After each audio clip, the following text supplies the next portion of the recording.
Hello everyone. आज हम discuss करने वाले हैं टाइप्स ऑफ ऑपरेटिंग सिस्टम के बारे में। लास्ट क्लास में हमने देखा था कि ऑपरेटिंग सिस्टम के फंक्शंस के बारे में हमने अच्छे से देखा था। उसके साथ साथ हमने प्रोसेस मैनेजमेंट के बारे में भी पढ़ा था। तो इसमें अब आज का जो हमारा टॉपिक रहेगा वो है टाइप्स ऑफ ऑपरेटिंग सिस्टम के बारे में। एंड इसमें हम क्या क्या कवर करेंगे वो हम पहले देख लेते हैं।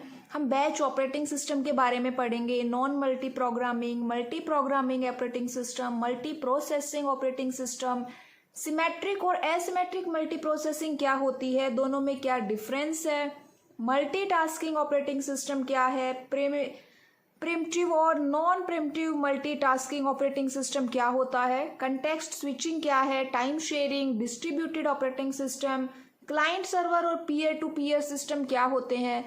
फिर उसके बाद नेटवर्क ऑपरेटिंग सिस्टम के बारे में देखेंगे, लूजली कपल्ड और टाइटली कपल्ड के बीच का डिफरेंस भी जानेंगे, मेमोरी कॉन्फ्लिक्ट क्या होती है वो भी हम देखेंगे, parallel processing and then real time operating system और हार्ड और soft real time operating system के बारे में देखेंगे। तो आज की क्लास में हम ये 21 टॉपिक्स को कवर करने वाले हैं। अगर आपने जो लास्ट क्लास नहीं देखी है तो देख लीजिएगा, लिंक आपको डिस्क्रिप्शन बॉक्स में मिल जाएगा। ठीक है, तो चलिए स्टार्ट करते हैं आज की हमारी class types of operating system के बारे में। तो चलिए देखते हैं। जो सबसे पहला ऑपरेटिंग सिस्टम क्या है हमारा, वो है बैच ऑपरेटिंग सिस्टम। एंड आप सबको पता भी होगा इसके बारे में कि भाई बैच ऑपरेटिंग सिस्टम होता क्या है।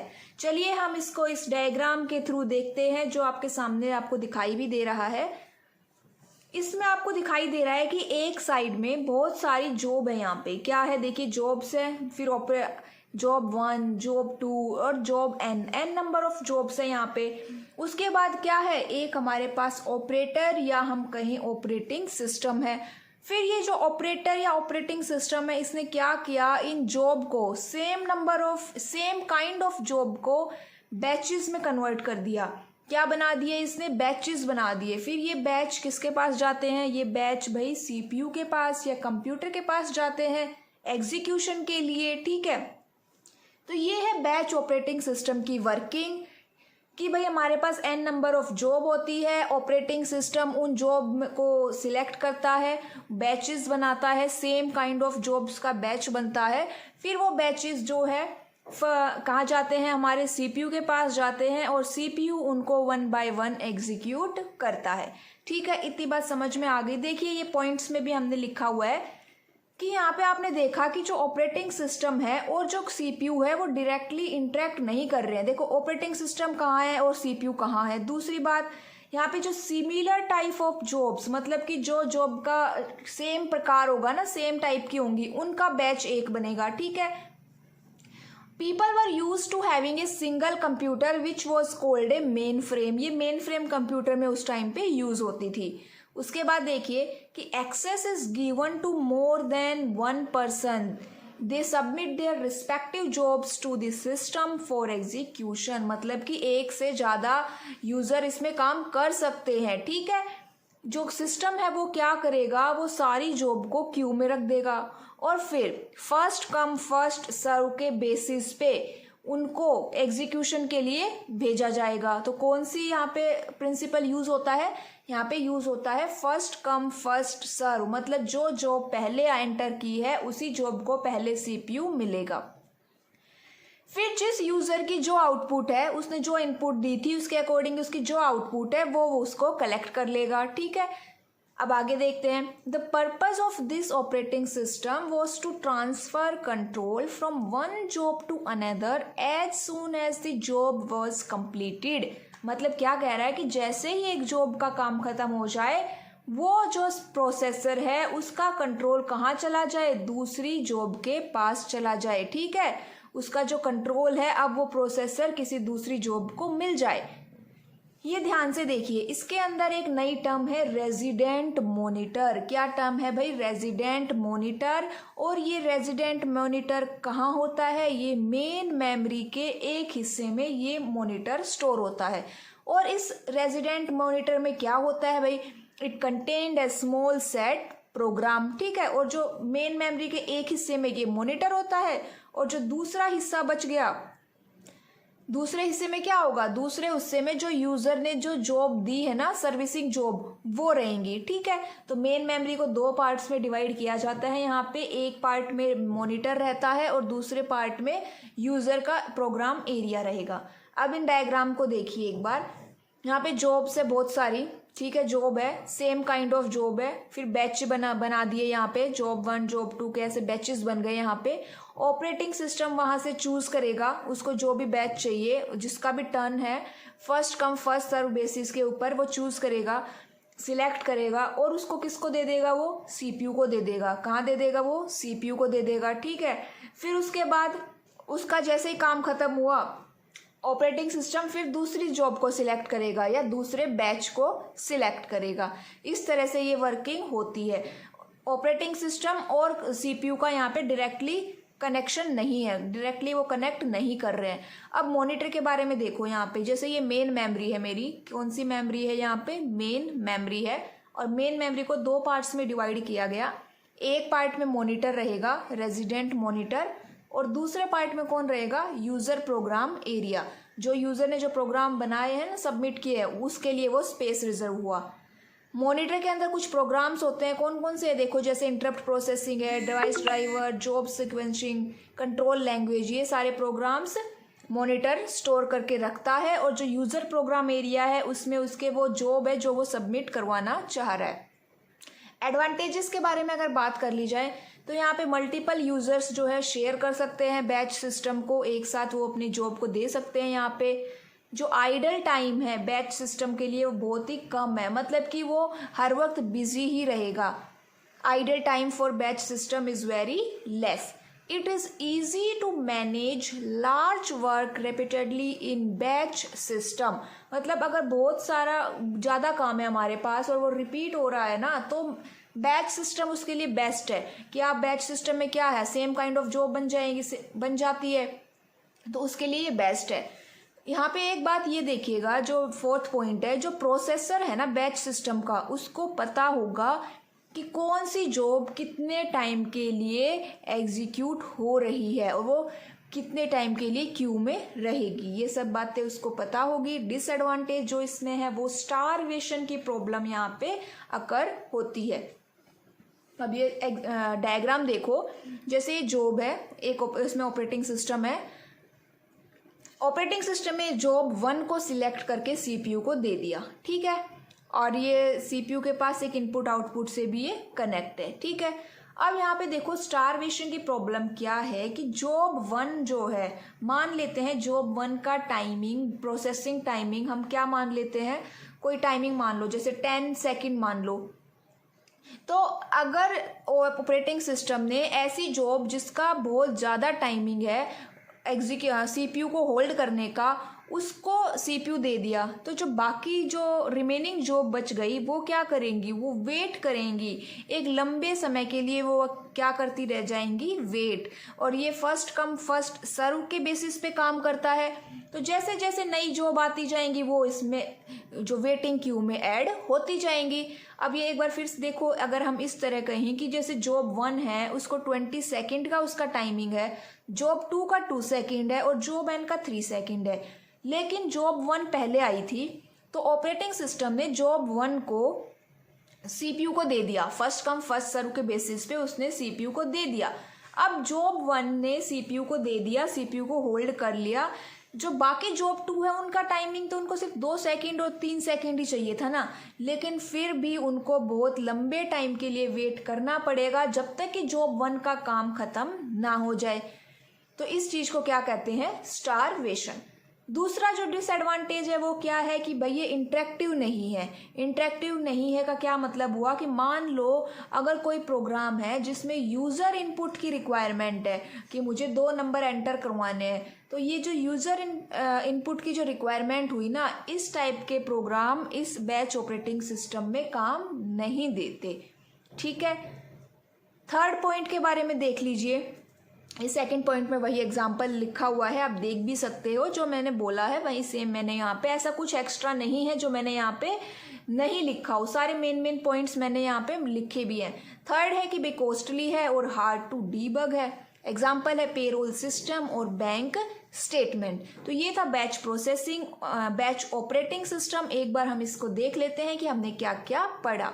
हमने देखा कि जो ऑपरेटिंग सिस्टम होता है वो क्या करता है, सेम काइंड ऑफ जॉब का बैच बना देता है। क्या बना देता है? बैचेस बना देता है।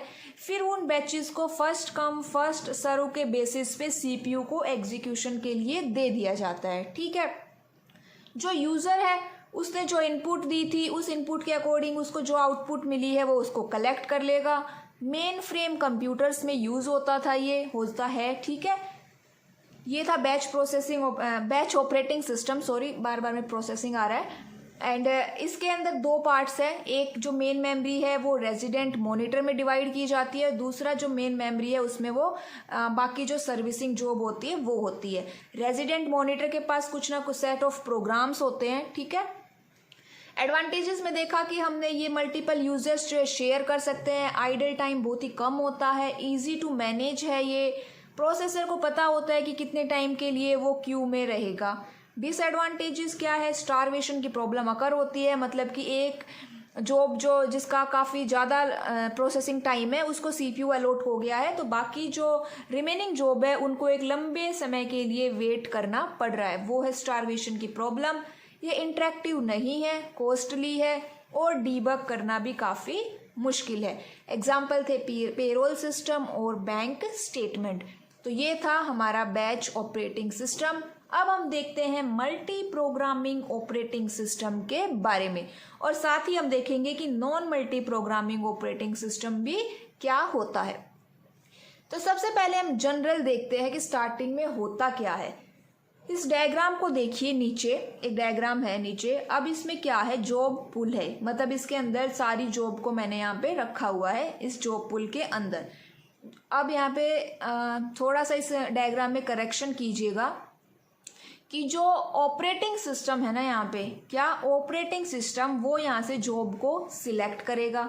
ऑपरेटिंग सिस्टम क्या करेगा? यहाँ से जॉब को सिलेक्ट करेगा और सीपीयू को एग्जीक्यूशन के लिए देगा। ठीक है, select one job and bring it to main memory, क्योंकि से जो जॉब सिलेक्शन का काम है ना वो तो ऑपरेटिंग सिस्टम का है और एग्जीक्यूशन का काम सीपीयू का है, तो उसमें थोड़ा सा करेक्शन कर लीजिएगा। अब इतना हो गया। अब मान लो कोई इंटरप्ट आ गया या उसको कोई इनपुट आउटपुट की डिवाइसेस की रिक्वायरमेंट हो गई तो उसको अपनी स्टेट चेंज करनी पड़ेगी। तो अब वो स्टेट चेंज करेगा तो हमारे पास दो ऑप्शन होते हैं। ठीक है, दो ऑप्शन होंगे, या तो अगर वो नॉन मल्टी प्रोग्रामिंग यूज़ कर रहा है या फिर वो मल्टी प्रोग्रामिंग यूज़ कर रहा है। इसके ऊपर डिपेंड करेगा कि स्टेट चेंज होने के बाद नेक्स्ट एक्शन क्या हुआ, नेक्स्ट स्टेप क्या होगा। ठीक है, समझ में आ रही है बात? देखिए, जॉब पुल है, ऑपरेटिंग सिस्टम ने उसमें से जॉब को सिलेक्ट किया, एग्जीक्यूशन के लिए सीपीयू या प्रोसेसर को दे दिया।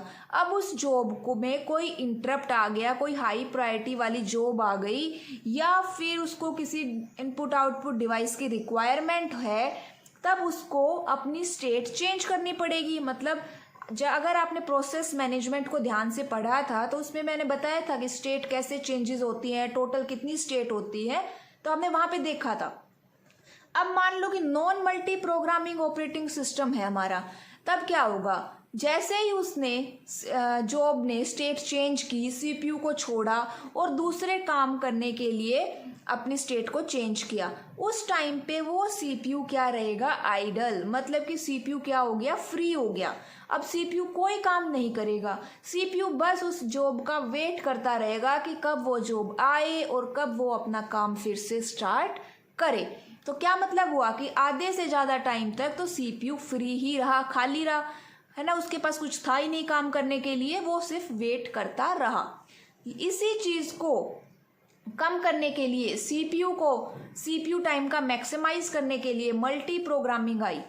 ठीक है, क्या आई? मल्टी प्रोग्रामिंग आई। मल्टी प्रोग्रामिंग में क्या हुआ कि जब एक जॉब किसी इनपुट आउटपुट टास्क के लिए जाती है, तब क्या ऑपरेटिंग सिस्टम क्या करेगा? एक दूसरी जॉब को सिलेक्ट कर लेगा, ठीक है, जॉब पुल में से, और उसको एग्जीक्यूशन के लिए सीपीयू के पास भेज देगा। ठीक है, तो ये क्या करेगा, ये किस चीज का फिनोमेना है, ये मल्टी प्रोग्रामिंग का कॉन्सेप्ट है भाई, कि उसने दूसरी जॉब को सिलेक्ट कर लिया। जो पहली वाली जॉब है जिसने इनपुट आउटपुट टास्क की रिक्वायरमेंट थी वो अपना काम कर रही है, और जो नई जॉब है वो अपना का वो क्या है, वो एग्जीक्यूट कर रही है भाई, सीपीयू बाउंड टास्क हो गया ना, सीपीयू बाउंड टास्क मतलब वो सीपीयू को यूज कर रही है। अब मान लो उस जॉब को भी कोई इनपुट आउटपुट की रिक्वायरमेंट हो गई, तब ऑपरेटिंग सिस्टम क्या करेगा, तीसरी जॉब को जॉब पूल में से उठाएगा, और ये प्रोसेस तब तक चलती रहेगी जब तक कि हमारे पास जॉब पूल के अंदर प्रोसेसेस है। ठीक है, तो कोई सीपीयू का टाइम यहाँ पे वेस्ट नहीं होता, no CPU time is wasted. Ultimate जो गोल है मल्टी प्रोग्रामिंग का वो क्या है कि भाई सीपीयू को बिजी रखो, जब तक तुम प्रोसेस दे सकते हो, रेडी है एग्जीक्यूट होने के लिए, तब तक उसको देते रहो। एडवांटेज देखिए, increase throughput of the system और help in reducing response time. अब एक साथ बहुत सारे प्रोग्राम्स एग्जीक्यूट होंगे तब थ्रूपुट तो हमारी इंक्रीज हो ही जाएगी, और उनको जल्दी जल्दी अगर सीपीयू एग्जीक्यूशन के लिए मिल रहा है तो मतलब उनका रिस्पॉन्स टाइम भी रिड्यूस हो गया। यहाँ पे सिर्फ एक ही डिसएडवांटेज है, वो ये है कि वो यूजर इंटरेक्शन की कोई फैसिलिटी यहाँ पे नहीं है। ठीक है, there is not any facility for user interaction of system resources with the system. अब इस डायग्राम के थ्रू एक बार मल्टी प्रोग्रामिंग को देखिए। यहाँ पे एक सेकेंडरी स्टोरेज है एक साइड में, दूसरी साइड में मेन मेमोरी है। उस मेन मेमोरी में देखिए ऑपरेटिंग सिस्टम भी है। ठीक है, एक ऑपरेटिंग सिस्टम है हमारा, एक प्रोग्राम ए है, एक प्रोग्राम बी है और एक सी है, और एक सीपीयू अलग है। अब इनमें 3 प्रोसेस हमारी मेन मेमोरी में है फिलहाल। तो जो प्रोग्राम ए है वो क्या कर रहा है, वो देखिए वो सेकेंडरी स्टोरेज को यूज कर रहा है, मतलब वो कुछ ना कुछ सेव कर रहा है, राइट कर रहा है। और जो प्रोग्राम बी है वो सीपीयू उसको एग्जीक्यूट कर रहा है, एग्जीक्यूशन में है प्रोग्राम बी।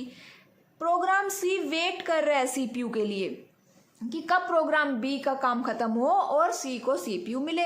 तो एक साथ यहाँ पे कितनी प्रोसेस मेन मेमोरी में चल रही है, तो देखिए 3 प्रोसेस यहाँ पे एक साथ मेन मेमोरी में है। तो ये एक, इसलिए इसको क्या बोलते हैं कि मल्टी प्रोग्रामिंग। अब आगे देखते हैं, मल्टी प्रोसेसिंग ऑपरेटिंग सिस्टम के बारे में बात कर लेते हैं। तो मल्टी प्रोसेसिंग ऑपरेटिंग सिस्टम क्या होता है, देखिए, it is a type of operating system in which more than one CPU is used for execution of resources। ठीक है, मतलब क्या हुआ इस बात का कि जो मल्टी प्रोसेसिंग है उसके अंदर क्या है, उसके अंदर सीपीयू बहुत सारे हैं, मतलब मल्टी प्रोसेसर है। जो सीपीयू है वो क्या है, एक से ज़्यादा उसके अंदर सीपीयू होंगे, वो क्या कहलाएगा, मल्टी प्रोसेसिंग ऑपरेटिंग सिस्टम। और जब पीछे हमने देखा मल्टी प्रोग्रामिंग, उसमें क्या था, उसमें था कि सीपीयू तो एक ही था लेकिन प्रोग्राम बहुत सारे थे। प्रोग्राम क्या थे, बहुत सारे थे। तो ये दोनों में डिफरेंस भी है कि मल्टी प्रोसेसर और मल्टी प्रोग्रामिंग, नाम से भी पता चल जाएगा कि किसमें क्या है। इतना आपको समझ में आ गया। चलिए आगे चलते हैं। It बेटर्स the throughput of the system. अब बहुत सारे सीपीयू है तो इसमें भी काम ज़्यादा ही होगा, तो ये भी थ्रूपुट को इंक्रीज करेगा। यहाँ पे देखिए 3 सीपीयू है, सीपीयू 1, 2, 3 और एक मेमोरी है। ये तीनों एक ही सिस्टम बस से कनेक्ट है। ठीक है, दूसरे डायग्राम में क्या दिखाई दे रहा है कि मेन मेमोरी है CPU 1, दूसरी side CPU 2, input output processor, input output units, ये सब है। ध्यान से देखिएगा, अब ये पैरेलल में है ना, दिखाई दे रहा है ना कि दोनों साइड के जो CPU है, इनपुट आउटपुट प्रोसेसर है, वो कैसे काम कर रहे हैं, वो पैरेलली काम कर रहे हैं। तो इसलिए इसी को हम पैरेलल कंप्यूटिंग भी बोल देते हैं, जहाँ पे ये जो टास्क है वो कैसे काम कर रहे हैं, कैसे एग्जीक्यूट हो रहे हैं, parallelly. There are more than one processor present in the system which can execute more than one process at same time. This will increase the throughput of the system। कि अगर हमारे पास CPU बहुत ज़्यादा है तो हमारे पास प्रोसेस भी बहुत ज़्यादा एग्जीक्यूट होंगी सेम टाइम पे, वो भी। ठीक है, टाइप्स में 2 है, एक तो है सिमेट्रिक और एक है एसिमेट्रिक ऑपरेटिंग सिस्टम। अब एक एक करके देखते हैं। SMP क्या होता है, देखिए, done by multiple processor then ये देन नहीं है, यहाँ पे दैट आएगा, इसको करेक्ट कर लीजिएगा आप अपने पीडीएफ में या अपने खुद के नोट्स जो बना रहे हैं उसमें। That share A common operating system and memory. ठीक है, क्या कहना चाह रहा है कि जो symmetric multi processing operating system है उसके अंदर एक कॉमन ऑपरेटिंग सिस्टम और मेमोरी शेयर की जाती है। मतलब ऑपरेटिंग सिस्टम और मेमोरी एक ही होगी। जो प्रोसेसर है वो इक्वली शेयर करेगा सेम इनपुट आउटपुट बस और डेटा पाथ। वो बस जो है उसको भी इक्वली वो शेयर करेगा। ठीक है, एक बार हम पीछे डायग्राम में देखते हैं। जब हमने ये देखा मल्टी प्रोसेसिंग का, तो यहाँ देखिए कि एक ही बस है, 3 सीपीयू थे, तीनों एक ही बस से कनेक्ट है। मतलब एक ही बस को वो इक्वली शेयर कर रहे हैं। दूसरी साइड वो एक ही मेमोरी को भी शेयर कर रहे हैं। यहाँ पे देखिए मेन मेमोरी कितनी है, एक ही मेन मेमोरी है जिसको वो शेयर कर रहे हैं।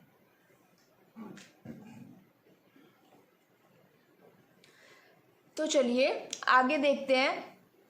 A single copy of operating system is in charge of all the processor.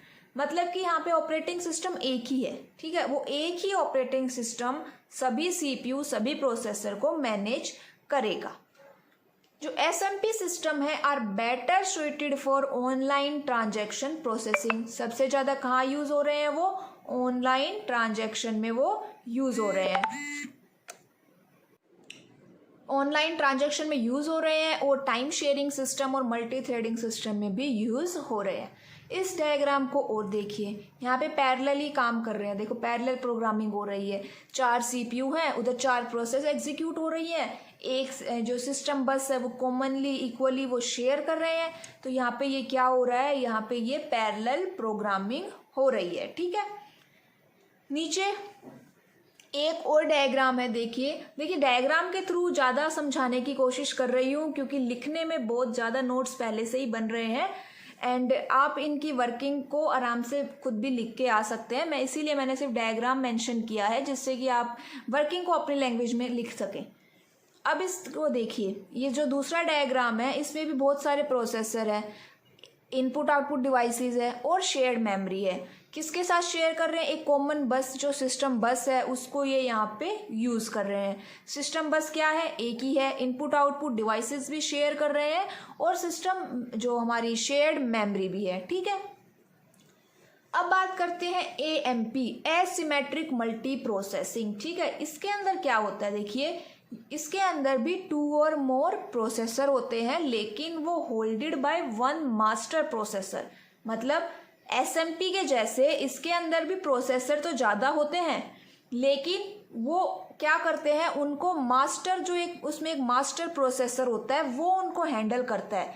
मतलब सारे सीपीयू इंटरकनेक्ट तो रहेंगे लेकिन वो खुद सेल्फ शेड्यूलिंग नहीं कर सकते। मतलब कि वो खुद अपनी जॉब को सिलेक्ट नहीं कर सकते कि उन्हें किस पे काम करना है। ये जॉब वो खुद सिलेक्ट नहीं करेंगे, वो मास्टर प्रोसेसर उनके लिए करेगा। It is used to schedule specific task to a CPU based on priority and importance of task. ये जो ऑपरेटिंग सिस्टम है ये तब यूज़ करना जब हमें सीपीयू की रिक्वायरमेंट तो है कि हमें मल्टीपल सीपीयू की रिक्वायरमेंट तो है लेकिन जो टास्क उनको असाइन करने हैं वो प्रायोरिटी के बेस्ड पे होंगे। ठीक है, एसएमपी में क्या है, एसएमपी में कोई प्रायोरिटी का जो सिस्टम नहीं है उसके अंदर। दूसरी बात, जो एएमपी है उनको हम एम्बेडेड सिस्टम में भी यूज करते हैं। अब एम्बेडेड सिस्टम क्या होते हैं वो देखिए कि जो एम्बेडेड सिस्टम होते हैं वो एक स्पेसिफिक टास्क के करने के लिए बनाए जाते हैं। एम्बेडेड सिस्टम जो है डिजाइंड फॉर स्पेसिफिक टास्क। जैसे एग्जांपल के लिए आप फायर अलार्म ले लीजिए। फायर अलार्म का काम क्या है कि भाई जैसे ही वो धुआं देखे, फायर देखे, स्मोक देखे, जैसे ही उसको सेंस करे वो अलार्म बजे। तो ये क्या है, ये एक एम्बेडेड सिस्टम है। ठीक है, इतना आपको समझ में आ गया कि भाई एएमपी कहाँ यूज होता है। अब देखिए डायग्राम में अगर आप देखें नीचे तो यहाँ पे देखिए 2 स्लेव है, 1 मास्टर है और 3 प्रोसेस है। तो जो ये 2 स्लेव है ये क्या है, ये अदर प्रोसेसर है। जो मास्टर है उसने इनको ये प्रोसेस अलॉट की है, कोई मेमोरी शेयर नहीं होगी। यहाँ पे इस डायग्राम में भी देख सकते हो, मास्टर प्रोसेसर के पास अपनी मेमोरी है, स्लेव प्रोसेसर के पास अपनी खुद की मेमोरी होगी। बस ये इनपुट आउटपुट डिवाइसेस को शेयर कर रहे हैं और एक कॉमन सिस्टम बस होगी इनके बीच में। तो ये था हमारा एएमपी।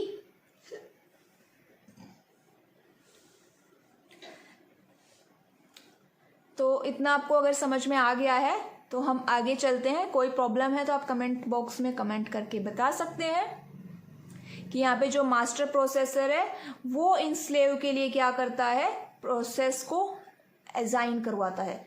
अब दोनों में डिफरेंस देख लीजिए, एसएमपी और एएमपी के बीच में क्या डिफरेंस है। एसएमपी के अंदर जो है प्रोसेसर इक्वली ट्रीट किए जाते हैं, एएमपी में इक्वली नहीं होते वो।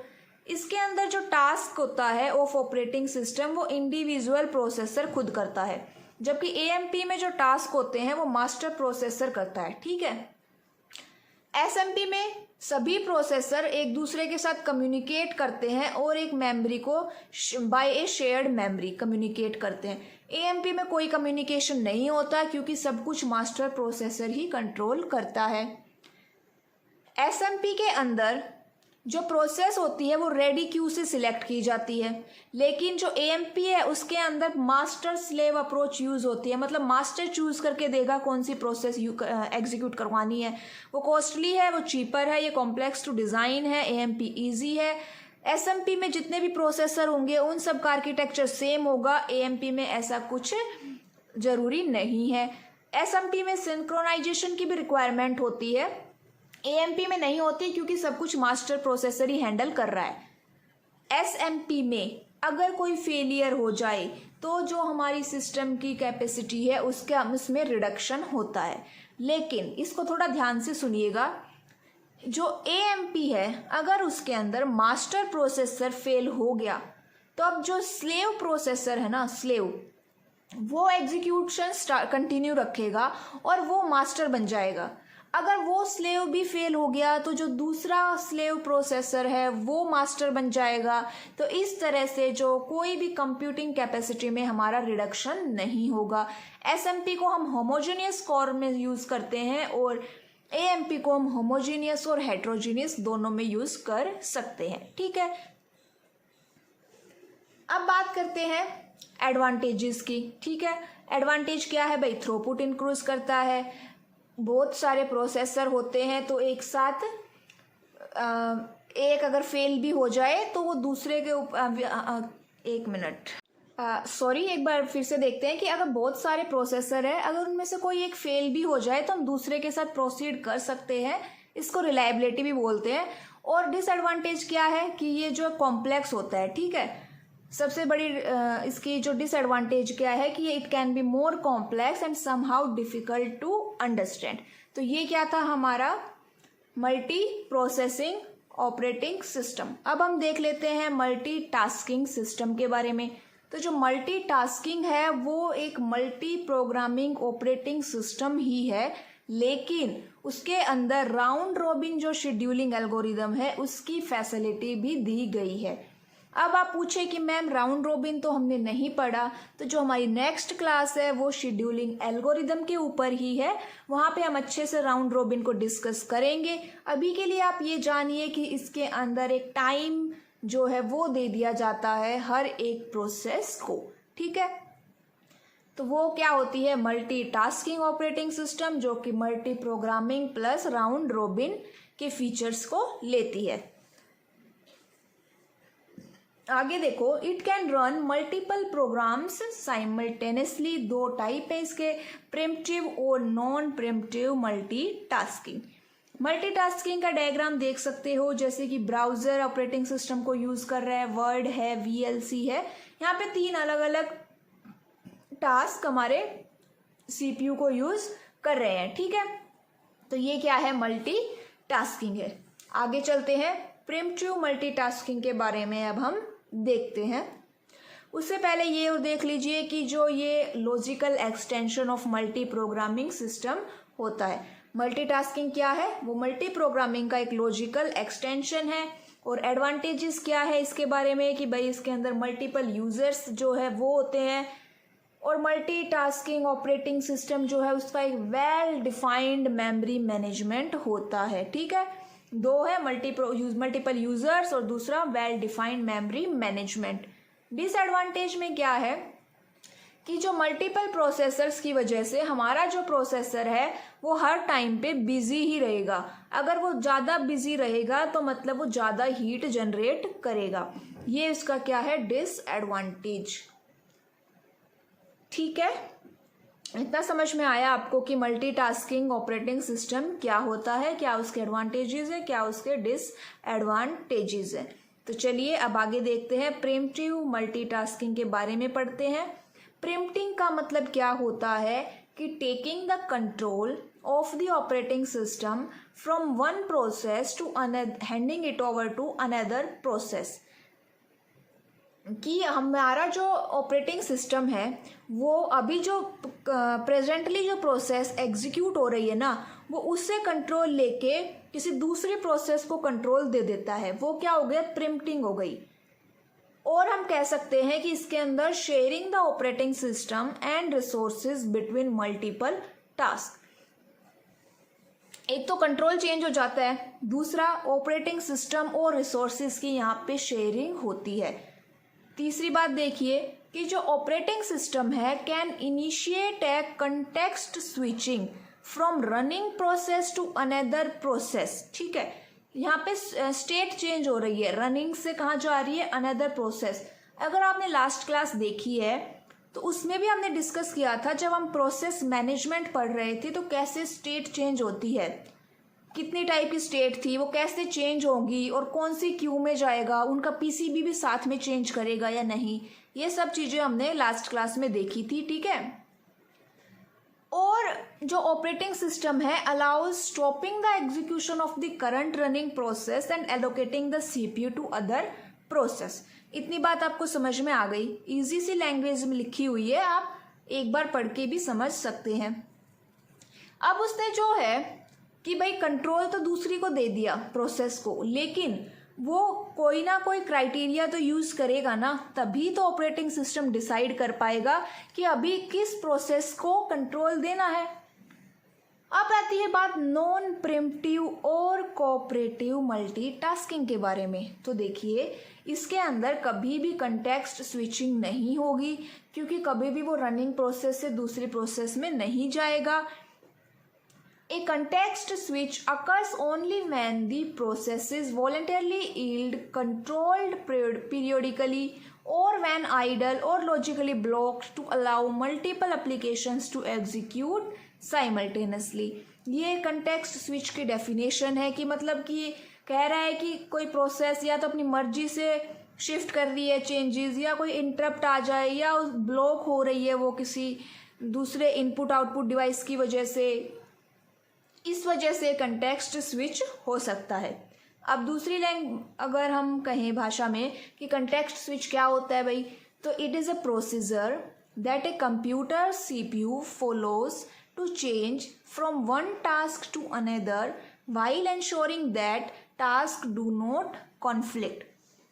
ध्यान से देखिएगा कि जो यहाँ पे चेंज तो कर रहा है वो प्रोसेस, एक प्रोसेस का कंट्रोल दूसरी प्रोसेस को जा रहा है, लेकिन कोई कॉन्फ्लिक्ट नहीं आना चाहिए। ठीक है, तो इस चीज़ के लिए कॉन्फ्लिक्ट ना आए वो क्या करेगा, उसके कंटेक्स्ट को सेव करेगा।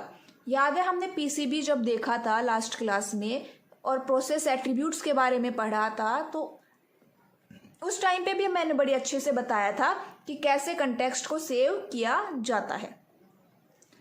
एक एग्जाम्पल देखो यहाँ पे, सपोज करो ऑपरेटिंग सिस्टम में n नंबर ऑफ प्रोसेस है, ठीक है, जो कि पीसीबी में स्टोर है। अब जब प्रोसेस जो है वो रनिंग हो रही है using the CPU to do this job, मतलब कि अभी फिलहाल एक प्रोसेस रन कर रही थी और फिर कोई हाईएस्ट प्रायोरिटी का इंटरप्ट आ गया तो उसने क्या कर लिया, स्वैप कर लिया। Need of context switching, one process do not directly switch to another within the system. Directly वो स्विच नहीं कर सकते, इसीलिए कंटेक्स्ट स्विचिंग आई है, ताकि to use CPU resources to carry out its task and store its context while switching between multiple processes। ठीक है, वो डायरेक्टली स्विच नहीं कर सकते, इसीलिए कंटेक्स्ट स्विचिंग आई, जिससे कि उनका कंटेक्स्ट सेव हो जाए और वो जो रिसोर्सेज है वो अपना काम करते रहें। तो ये थी कंटेक्स्ट स्विचिंग के बारे में। It enables all processes to share single CPU to finish their execution and store the status of system task। ठीक है, इसमें कहना चाह रहा है कि भाई एक ही CPU होगा जो सारे प्रोसेस को मैनेज करेगा, और जो एग्जीक्यूशन है ना प्रोसेस का, जो प्रोसेस अभी सस्पेंड हुई है उसका एग्जीक्यूशन वहीं से स्टार्ट होगा जहां से वो सस्पेंड हुई थी, और इसकी जानकारी हमें उस पीसीबी से मिलेगी जो उसमें सेव हुआ था। केवल एक ही सीपीयू सारी प्रोसेस को हैंडल करेगा, कोई और दूसरा प्रोसेसर की हमें यहाँ पे रिक्वायरमेंट नहीं होती। कंटेक्स्ट स्विचिंग ट्रिगर्स, मतलब कि कंटेक्स्ट स्विचिंग कब कब हो सकता है, तो यहाँ पे 3 पॉइंट लिखे हुए हैं। अगर कोई इंटरप्ट आ जाए हाईएस्ट प्रायोरिटी का तब स्विचिंग होगी, मल्टीटास्किंग हो रही है तब स्विचिंग होगी, और एक है यूज़र कर्नल स्विच, मतलब कि ऑपरेटिंग सिस्टम को उसको खुद को ही स्विच करने की रिक्वायरमेंट है यूज़र मोड से कर्नल मोड में, तब स्विचिंग होगी। अब ये देखिए कंटेक्स्ट स्विच को डायग्राम के थ्रू देखिए। यहाँ पे एक प्रोसेस P1 है, उधर प्रोसेस P2 है, बीच में यहाँ पे एक CPU है। फिलहाल प्रोसेस P1 एग्जीक्यूट हो रही है, एक इंटरप्ट आ गया। ठीक है, क्या आ गया, फिर एक इंटरप्ट आ गया। अब जब वो एग्जीक्यूट हो रही थी तो इंटरप्ट आया, तो क्या हुआ कि जो P1 का PCB है ना, PCB1, उसकी स्टेट सेव होगी। ठीक है, save state in PCB1 process control block. और इंटरप्ट किससे आया है, P2 से आया है, तो उसकी स्टेट रीलोड होगी। तो ये जो सेव और रीलोड के बीच का टाइम है ना, इसमें हमारा CPU आइडल रहेगा, कोई काम नहीं करेगा, कोई प्रोसेस एग्जीक्यूट नहीं हो रही है, यहाँ पे वो क्या है, आइडल है। अब जैसे ही वो रीलोड हो गई, हमारी जो स्टेट है P2 की रीलोड हो गई, तब क्या होगा, जो P2 है वो एग्जीक्यूटिंग उसकी स्टार्ट हो जाएगी। यहाँ पे उसकी रीलोड हो गई है, देख सकते हो, अब उसका एग्जीक्यूशन स्टार्ट हो गया है। कुछ टाइम बाद फिर से इंटरप्ट आ गया, देखिए फिर से इंटरप्ट आ गया। अब क्या हुआ, अब जो है PCB2 मतलब कि P2 की स्टेट को सेव किया जाएगा और प्रोसेस 1 की स्टेट को रीलोड किया जाएगा।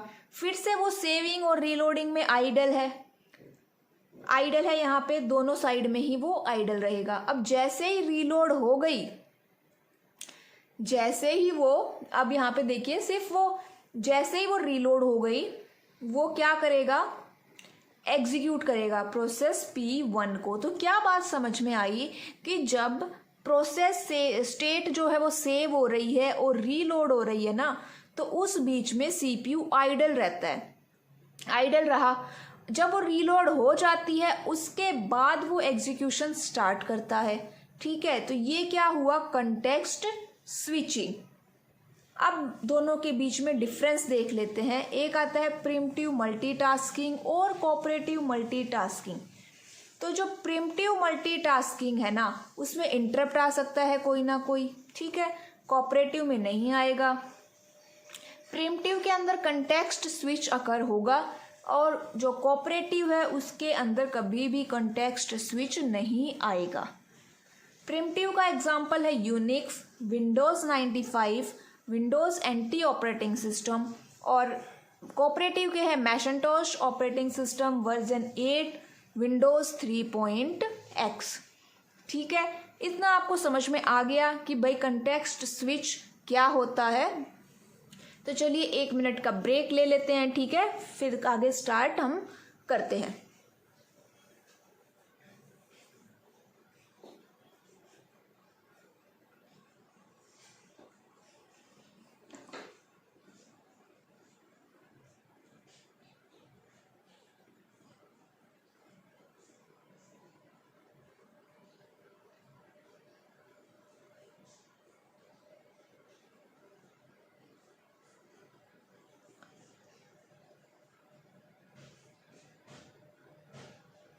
तो चलिए स्टार्ट करते हैं। टाइम शेयरिंग ऑपरेटिंग सिस्टम के बारे में देखते हैं। अब टाइम शेयरिंग ऑपरेटिंग सिस्टम क्या होता है, यहाँ पे आपके सामने एक डायग्राम है ना, वो टाइम शेयरिंग ऑपरेटिंग सिस्टम का है। उसको ध्यान से देखिए। इसके अंदर एक सीपीयू है और बहुत सारे यूज़र है, टोटल 6 यूज़र है। अब एक एरो दिख रही है, इसका मतलब क्या है कि ये क्लॉकवाइज डायरेक्शन में काम कर रहा है। किस डायरेक्शन में काम कर रहा है? क्लॉकवाइज डायरेक्शन में काम करेगा। अभी फिलहाल कौन सी स्टेट रन हो रही है? वो यूज़र 5 रन कर रहा है, ठीक है। उसके बाद उस यूज़र 5 के बाद कौन सी स्टेट रन करे, कौन सी प्रोसेस रन करेगी? यूज़र 6 रन करेगा, तो वो रेडी स्टेट में है। यूज़र 5 अभी एक्टिव स्टेट में है और यूज़र 6 रेडी स्टेट में है। तो ये क्या था? एक टाइम शेयरिंग ऑपरेटिंग सिस्टम में इसमें क्या होता है, एक टाइम दे दिया जाता है सभी प्रोसेस को अपना काम करने के लिए, ठीक है। एक क्या दे दिया जाता है? एक टाइम दे दिया जाता है और उस टाइम पे देखिए each user gets the time of CPU as they use a single system. Time देने के बाद हर यूज़र को ये फीलिंग आती है कि वो अकेले ही काम कर रहा है, वो अकेले ही पूरे सिस्टम को यूज़ कर रहा है। लेकिन ऐसा है नहीं, और भी 6 यूज़र काम कर रहे हैं ना ऊपर वाले डायग्राम में, लेकिन हर यूज़र को ऐसा लगता है कि वो पूरा सिंगल सिस्टम ही उसी का है। These system are also known as multitasking system। क्या कहते हैं इन सिस्टम को हम? क्योंकि एक साथ बहुत सारे काम हो रहे हैं तो इसलिए इनको मल्टीटास्किंग भी बोल देते हैं। ये जो टास्क है या तो एक सिंगल यूज़र के हो सकते हैं या फिर अलग अलग यूज़र के हो सकते हैं। जो टाइम दिया जाता है ना उसको हम क्वांटम बोल देते हैं। ये जो क्वांटम है, ये जो टाइम लिमिट है, ख़त्म होने के बाद जो हमारी स्विच कर जाएगी एक टास्क से दूसरे टास्क पे। या हम कहें computer resources are allocated in a time dependent fashion to several programs simultaneously। कि मतलब जो रिसोर्सेज है वो एक टाइम लिमिट में दिए गए हैं सभी प्रोसेसेस को, ठीक है भाई, तुम इतने इतने टाइम के लिए इस रिसोर्स को यूज़ कर लो। ये भी एक logical extension of multi programming है। It helps to provide a large number of users direct access to the main computer. CPU is switched among multiple programs given by different users on a scheduled basis। ठीक है, इतनी बात समझ में आ गई आप लोगों को कि भाई बहुत सारे यूज़र होते हैं जो डायरेक्टली उस मेन कंप्यूटर को एक्सेस कर सकते हैं और जो CPU है वो यहाँ पे स्विच करेगा उस टाइम लिमिट के बेसिस पे। कितना उसको टाइम दिया गया है उस टाइम के अकॉर्डिंग वो क्या करेगा, यहाँ पे स्विच करेगा। तो ये था हमारा time sharing operating system. Advantages के बारे में अगर बात की जाए तो इफेक्टिव यूटिलाइजेशन और शेयरिंग ऑफ रिसोर्सेज है। यहाँ पे जो CPU का आइडल टाइम है वो कम रहेगा और रिस्पॉन्स टाइम भी रिड्यूस होगा। जो डुप्लीकेसी ऑफ सॉफ्टवेयर है वो यहाँ पे कम चांसेस होते हैं। अब यूज़र जो है वो एक साथ काम कर रहे हैं तो मतलब ज़्यादा काम होगा, तो मतलब ज़्यादा प्रोडक्टिविटी होगी। इम्प्रूव्ड यूज़र एक्सपीरियंस, मतलब टाइम शेयरिंग ऑपरेटिंग सिस्टम के अंदर जो इन्वायरमेंट, इंटरेक्टिव इन्वायरमेंट प्रोवाइड किया जाता है, ठीक है। अब बात कर लेते हैं डिसएडवांटेज के बारे में। तो जो इसकी डेटा ट्रांसमिशन रेट है ना वो सबसे ज़्यादा हाई होती है। ये डिफ़िकल्ट एंड एक्सपेंसिव है टू बिल्ड।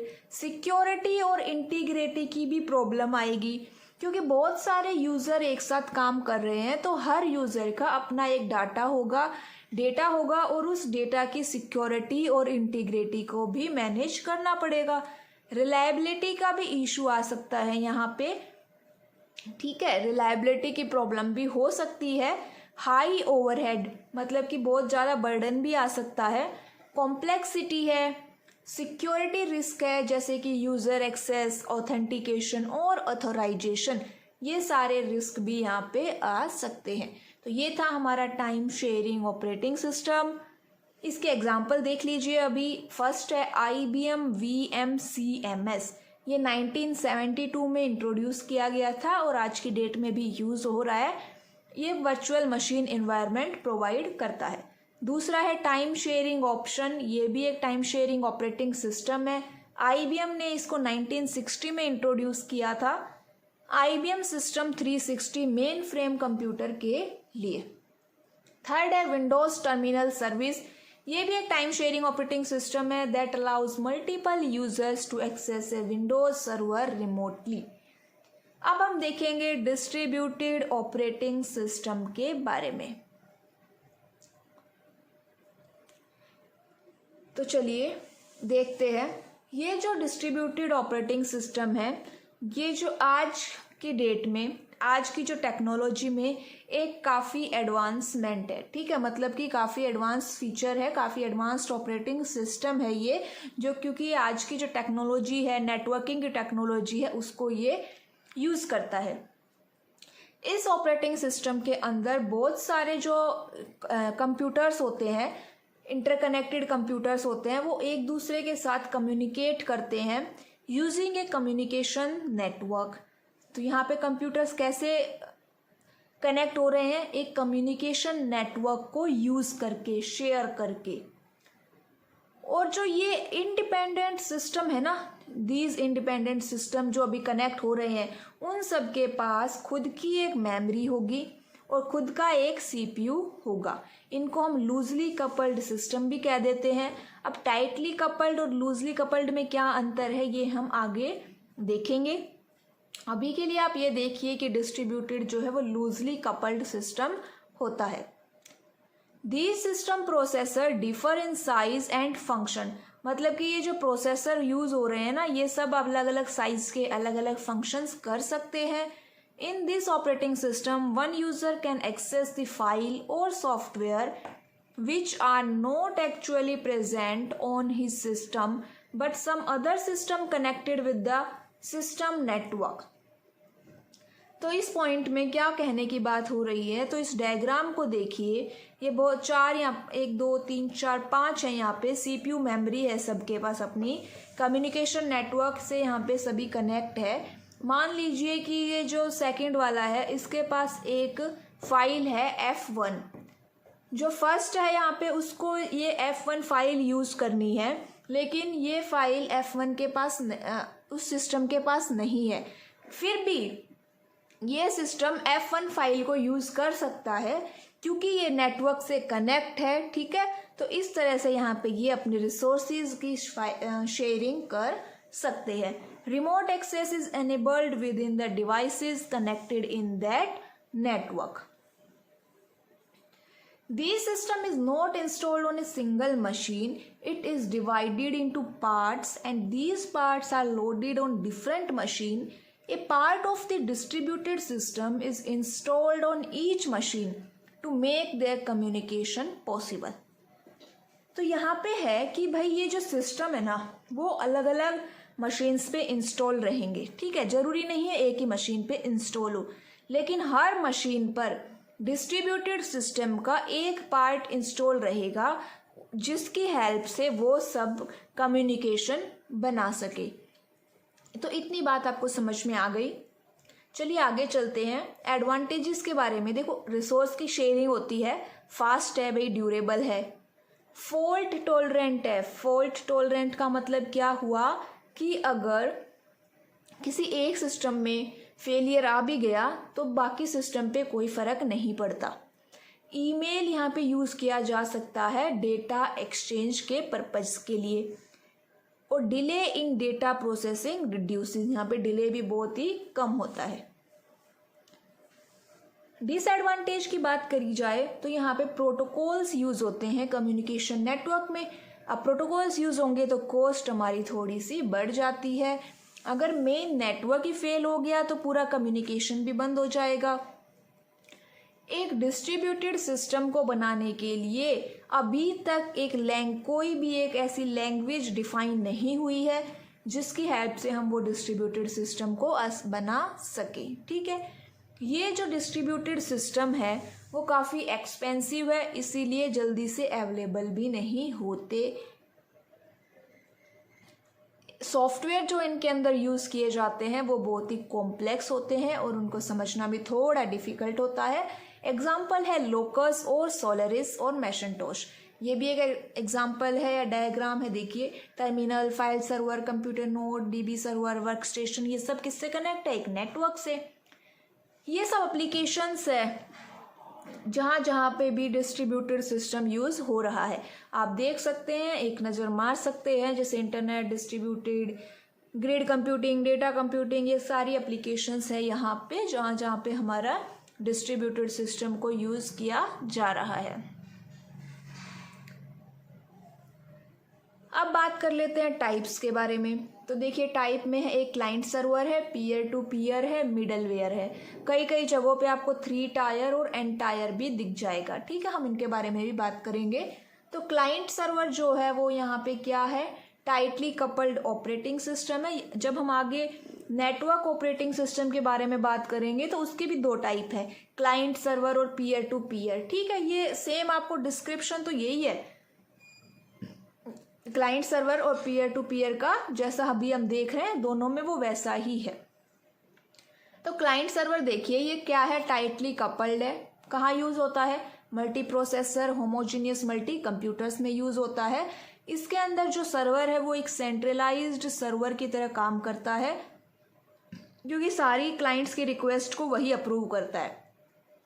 नीचे जो डायग्राम दिख रहा है आपको देखिए, उसमें वो 3 क्लाइंट है हमारे पास, 1 2 3। एक सर्वर है, computer system server, file server system, ठीक है।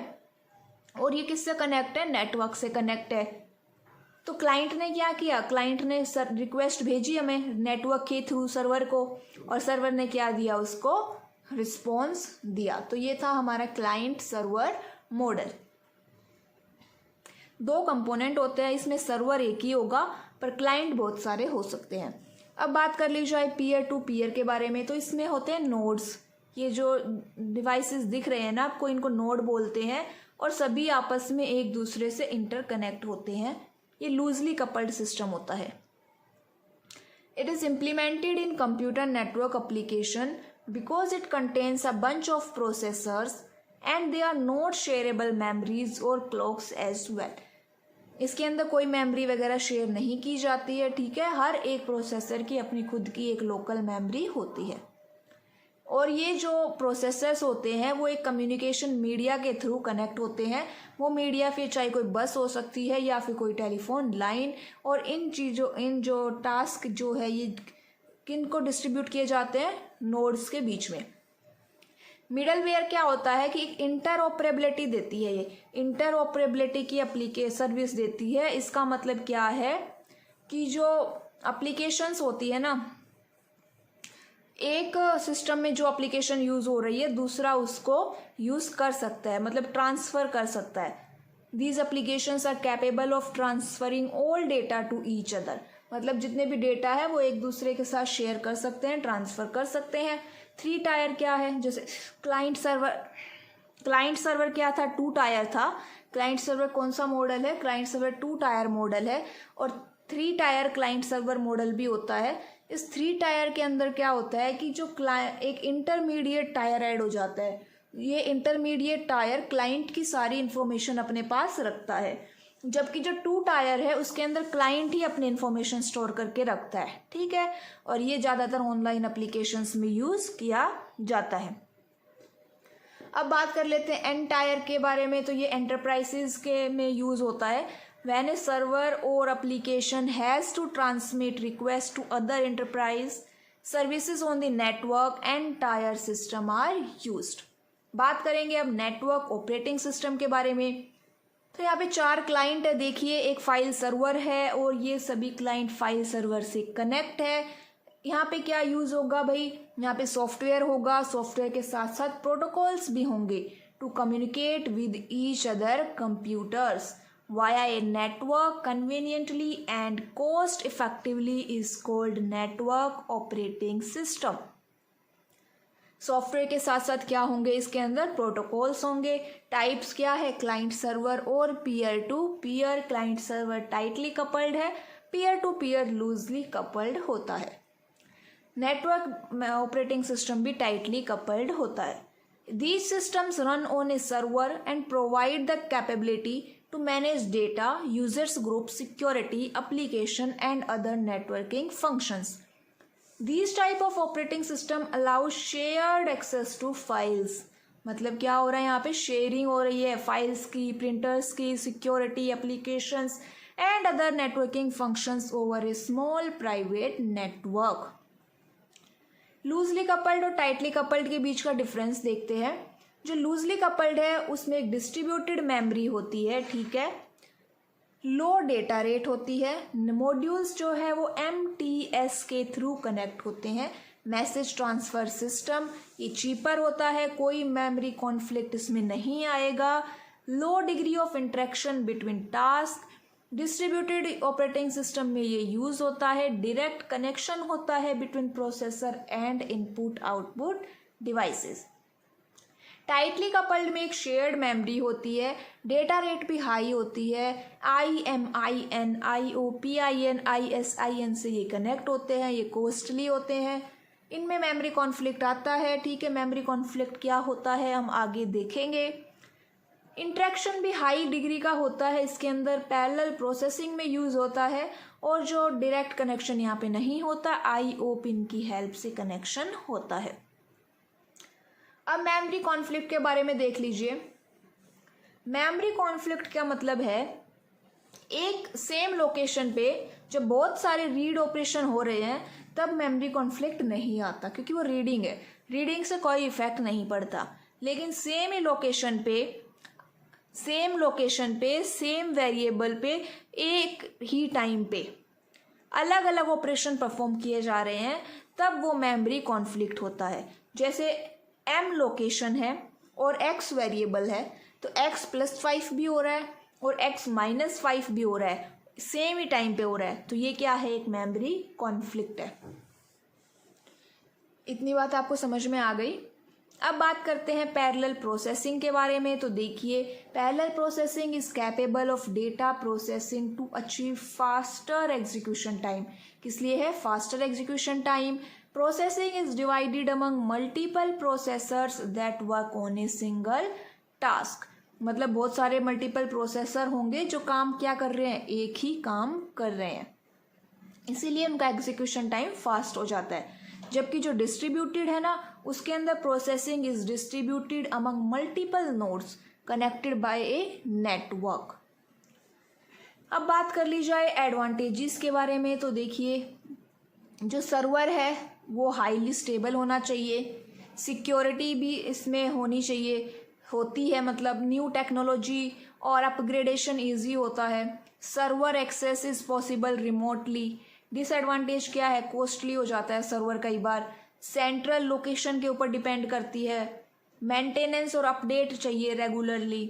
एग्जाम्पल की बात करें तो MS विंडोज सर्वर 2003, 2008 है, यूनिक्स, लिनक्स, नोवल, नेटवेयर और मैकिन्टॉश ऑपरेटिंग सिस्टम X इसके एग्जाम्पल है। तो चलिए बात करते हैं हमारे आज के लास्ट ऑपरेटिंग सिस्टम के बारे में, जो है रियल टाइम ऑपरेटिंग सिस्टम। इस देखिए एप्लीकेशंस है, इधर हार्डवेयर है, बीच में हमारा ऑपरेटिंग सिस्टम है, कौन सा, रियल टाइम ऑपरेटिंग सिस्टम। अब इसके अंदर एक टाइम लिमिट, टाइम दे दिया जाता है इस ऑपरेटिंग सिस्टम के अंदर, उसी गिवन टाइम में इनपुट और प्रोसेस कंप्लीट होनी चाहिए हमारी, जो क्या कहते हैं, जो भी काम करना है वो काम उसी टाइम लिमिट में हो जाना चाहिए। इसको हम रिस्पॉन्स टाइम भी बोल देते हैं। ये ऑपरेटिंग सिस्टम वहाँ पे यूज़ होते हैं जहाँ पे आपको टाइम रिक्वायरमेंट हो, जैसे कि मिसाइल सिस्टम हो गया, एयर ट्रैफिक कंट्रोल सिस्टम हो गया, रोबोट है। दो टाइप के हैं ये, हार्ड रियल टाइम और soft real time operating system. Hard जो रियल टाइम ऑपरेटिंग सिस्टम है वो ज़्यादा स्ट्रिक्ट होता है, मतलब जितने टाइम लिमिट दे दी उसमें ही काम होना चाहिए, थोड़ा भी डिले इसमें नहीं चलता। सॉफ्ट में थोड़ा बहुत डिले हो जाता है। हार्ड रियल टाइम वाला जो है वो तब यूज़ होता है जब आप सेविंग पर्पज से यूज़ कर रहे हो, जैसे ऑटोमेटिक पैराशूट्स में, एयर बैग में, इन सब में डिले नहीं चल सकता, ठीक है। Size of data file small और मीडियम होता है, और जो सॉफ्ट है उनको हम DVD प्लेयर, गेम्स में यूज़ कर लेते हैं, वहाँ पे थोड़ा बहुत डिले भी चल जाता है, फाइल का साइज लार्ज होता है। हार्ड जो है वेरी रिस्ट्रिक्टिव है, सॉफ्ट रियल टाइम काफ़ी कम रिस्ट्रिक्टिव है। हार्ड वाले को हम कहाँ यूज़ करते हैं, सैटेलाइट लॉन्चिंग में, रेलवे सिग्नलिंग में आप यूज़ कर सकते हो। ठीक है, तो ये थी आज की हमारी क्लास। अच्छी लगे तो चैनल को सब्सक्राइब कर दीजिएगा।